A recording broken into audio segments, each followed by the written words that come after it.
Hai, halo. Halo teman-teman. Jumpa lagi dengan Helen Hakim. Di sini ada dua anak muda yang luar biasa. 21 tahun Ade dan 22 tahun Ade. Apa sih tipsnya? Coba kita lihat ya. Ini namanya Arvin. Oke, halo teman-teman. Nama saya Arvin.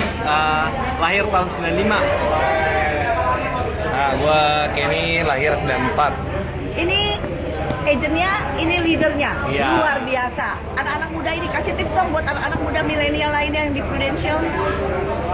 Oke, teman-teman, di Prudential itu banyak banget anak muda, tapi banyak yang belum tahu nih apa sih tujuannya gitu ya. Tapi kita anak muda itu harus tahu kita fight di sini buat siapa, dan juga di Prudential itu bisa jadi berkat untuk teman-teman dan juga keluarga gitu.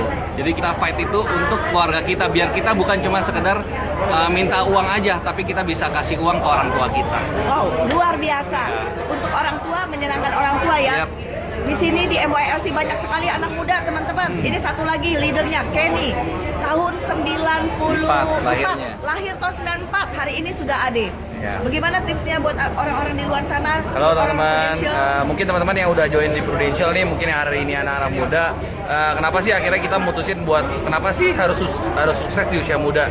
Menurut kita kalau bisa cepet kenapa harus lama sih gitu loh maksudnya. Kalau misalnya kita sukses 20 tahun, 30 tahun, tapi orang tua kita mungkin hari itu sudah tua sekali, nggak bisa ikut kita jalan-jalan ngerasain pencapaian kita, ataupun mungkin bisa aja hari itu mungkin orang tua kita juga udah nggak ada. Buat apa sukses kita? Makanya kita putusin untuk sukses secepatnya dalam waktu yang singkat. Tapi kalau misalnya untuk teman-teman yang belum join, ada bisnis tanpa modal yang nggak perlu yang macem-macem, kenapa kita nggak mau coba? Intinya jadi pemain dulu baru kita bisa komentar. Ya, luar biasa. Ini anak muda yang mewakili di MYLC Phuket. Salam. Oke, See you. salam sukses teman-teman. Off See the you. top.